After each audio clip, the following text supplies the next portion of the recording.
हिम्मत कशी झाली त्या माणसाची तुझ्यावर हात उगारण्याची? आणि कोणासाठी? त्या हेल्परसाठी आणि त्याच्या आईसाठी? हा नाही, आता त्याला तुझी माफी मागायला लावली ना तर बघ. युवराज, युवराज थांब. अगं तू मला का अडवतेस? त्यांनी तुझा इन्सल्ट केलाय, त्यांनी तुझ्यावर हात उगारण्याचा प्रयत्न केलाय. हे बघ, त्या माणसाचं कधीच तुझ्यावर प्रेम नव्हतं. तुला चीट केलंय त्यांनी. तू सोबत असताना सुद्धा कायम त्याच्या मनात ती दुसरी बाई होती. अरे आज हात उगारलाय, उद्या खरंच मारेल आणि परवा आपण घराच्या बाहेर असू दोघंही. युवराज, यात त्यांच्यापेक्षा जास्त दुसऱ्या कोणाची तरी चूक जास्त आहे. कोणाची चूक असणार आहे? तो केदार कोणाचा मुलगा आहे? त्या देवकीचा आणि माझ्या बापाचा ना. का आकाशातून टपकलाय तो? काय झालं की त्याच्याबद्दल सॉफ्ट कॉर्नर. हा, केदारच्या भावना नाही दुखावल्या गेल्या पाहिजे तरी आपण काय दगड आहोत का? आपल्याला इमोशन्स नाही आहेत? नाही निस्तरता येत तर कशाला करायची ना माणसाने एवढी लफडी. हे बघ, तू काही म्हण, पण मी तुला सांगतोय की या सगळ्याला रिस्पॉन्सिबल फक्त आणि फक्त माझा बाप दयानंद खांडेकरच आहे. यांच्यापेक्षा जास्त ती बाई आणि आता तिचा तो मुलगा जबाबदार आहे या सगळ्याला.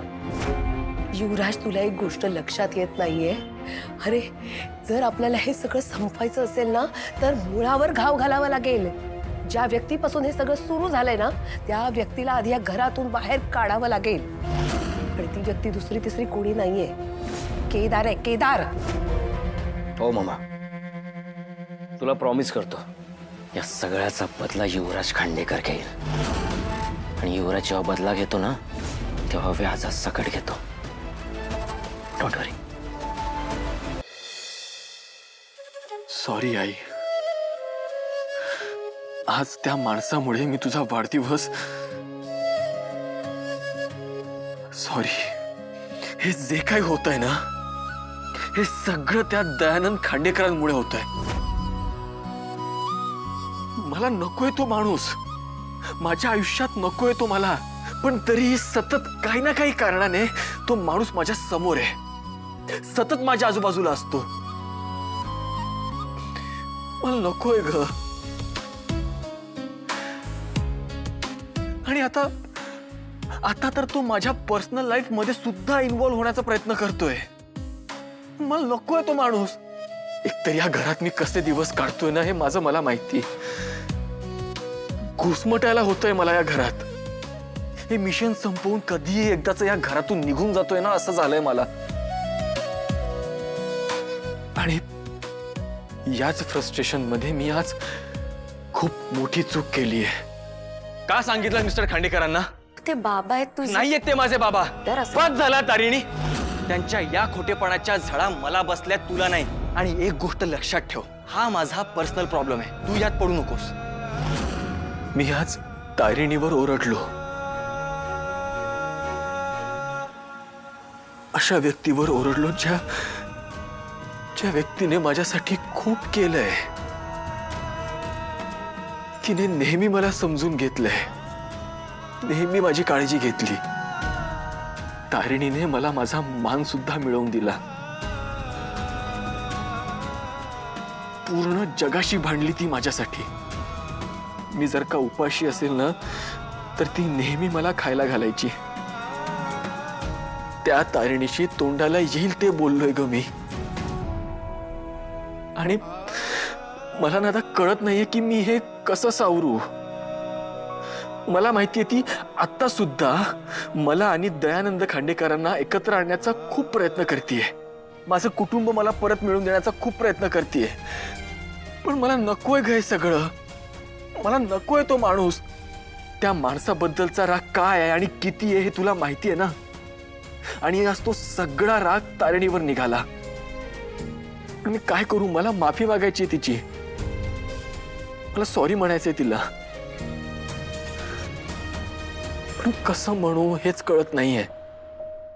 जोपर्यंत मी तिला सॉरी म्हणत नाही ना तोपर्यंत माझ्या मनावरचं ओझं कमी होणार नाही. चला आता इरा छान ब्रेकफास्ट करणार आहे कारण इरा गुड गर्ल आहे ना. हे घे. इरा असं नको करू बाळा. ब्रेकफास्ट. बर, मला सांग, तू गुड गर्ल आहेस का नाही? आहेस ना. मग गुड गर्लला जर स्ट्रॉंग व्हायचं असेल तर तिला ब्रेकफास्ट खायला लागेल.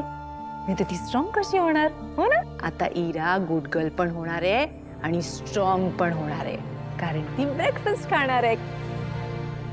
इरा, बरं तुला हे खायचं नाहीये, मग दूध पी. हा, हे घे. इरा, असं नको करू बाळा. हे बघ, मम्माला काम आहे, कॉल करायचा आहे मम्माला. आणि इराने जर ब्रेकफास्ट नाही केला तर मम्मा काम कसं करणार, तिचं मन कसं लागणार कामात. हट्ट नको करू ना इरा, प्लीज.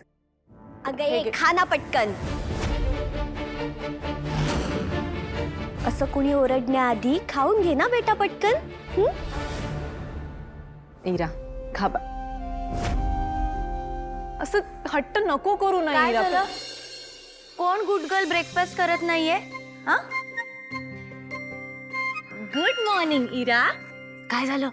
ब्रेकफास्ट नाही करायचा का?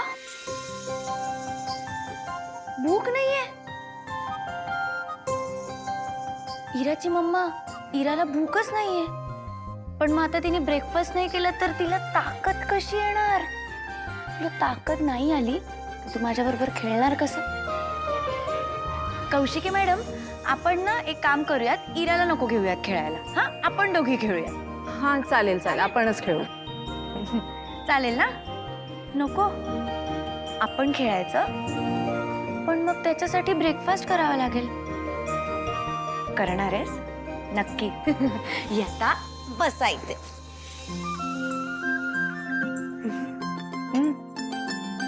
अच्छा, म्हणजे इराला तारिणीताई बरोबर खेळायचंय, हो ना? पण इरा, तुला जर तारिणीताई बरोबर खेळायचं असेल तर सगळा ब्रेकफास्ट संपवायचा, ओके? आणि हे दूध पण संपवायचं. Promise? Tarini, thank you so much. मला ॲक्च्युली खूप महत्त्वाचा कॉल अटेंड करायचा होता आणि ही ब्रेकफास्टच करत नव्हती. मला खरंच कळत नव्हतं काय करायचं ते. तू हिला प्लीज ब्रेकफास्ट भरवशील? मी कॉल घेऊ शकते का? हो कौशिकी ताई, काहीच प्रॉब्लेम नाही. तुम्ही घ्या ना कॉल. एकत्र कुटुंबाची हीच तर मजा असते. सगळे एकत्र जबाबदाऱ्या घेतात आणि एकत्र पूर्ण करतात. Thank you so much. इरा, सगळा ब्रेकफास्ट संपवायचा आहे, ओके? मम्मा कामाचा कॉल घेणार आहे. जाऊ ना कॉलला? आलाच कॉल. हॅलो, हाय. या. हा घास कोणाचा आहे कोण?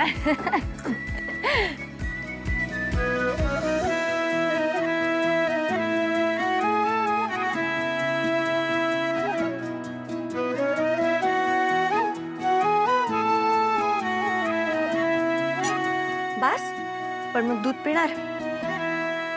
हे घे. Good girl. या इराचा वापर करून कौशिकी ताईंच्या गुडबुक्स मध्ये यायचा प्रयत्न करतेस तारिणी. इराला सांभाळून त्यांना इम्प्रेस करायचंय.